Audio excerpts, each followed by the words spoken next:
When I traveled to Europe, I noticed that inside their hotel rooms, they were using darker shades, eggshell finishes, and then they were using a lot of Macau lime plaster for their walls, no? So meron silang mga urban cement finish, they have the rustic finish, rustic look, and then makita mo yung mga decorative walls niya, meron siya mga bubbles na nandoon din sa cement finish niya. Tapos at the same time, for their hallways and their exteriors, definitely they were not using the same kind of coatings that we're using.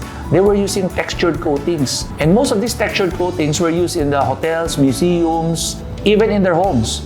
These textured coatings created character in their spaces, no? So most of their designs leaned on natural, earthy tones, no? So you can just imagine walking the hallway and then they were using textured coatings, and then kala mo para ka naglalakad ng isang kuweba, di ba? Para may character siya talaga eh, kakaiba talaga. So they were using like earth, pwede siyang dark brown, sometimes black ang ginagamit, and then tineternuhan nila ng lighting, no? So ang galing ng effect. So it created some elegance doon, no? And simple but definitely elegant, no? So that's when I thought, maybe why not let's bring in this kind of coatings, no? Para we can give some variety of designs sa consumers natin here in the Philippines. So that's how KGALA Textured Finish Coating was born.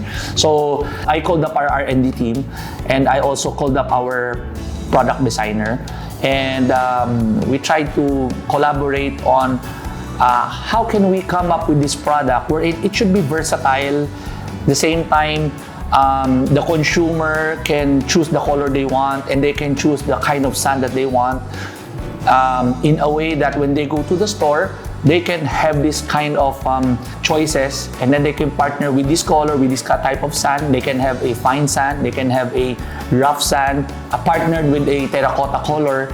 So yung iba naman, they might want a color that is black, so they can partner with this rough sand. So it's really up to them, no? So the challenge was how to make it versatile. So thankfully, the R&D team, they came up with different type of sands, and then we were able to use the right emulsion. So we cannot just use our old paint or old coating formulation, because we're going to use some sand, and we have to make sure that the sand will stick to the emulsion.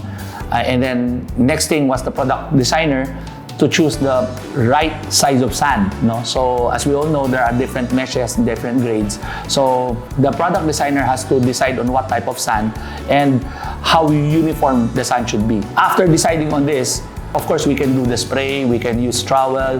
However, we were looking for something more different. So once we were able to decide on what sand, we have to decide on what kind of pattern, because when I went to Europe, we saw there were different kind of patterns on their walls. Our product designer was able to think of a pattern that is simple to replicate, because the challenge was, if it's too complicated, the applicator might not be able to follow the design. So we have to make it as simple as possible, but of course, we have to consider the elegance and the beauty of this pattern.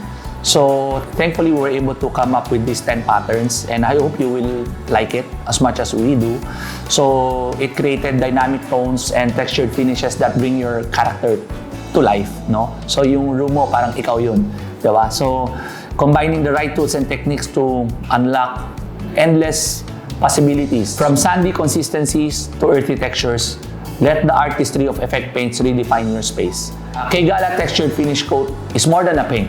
It's a textured finish that transforms your space to tell your story, bringing your walls to life and making them a masterpiece. Together, let's paint your masterpiece.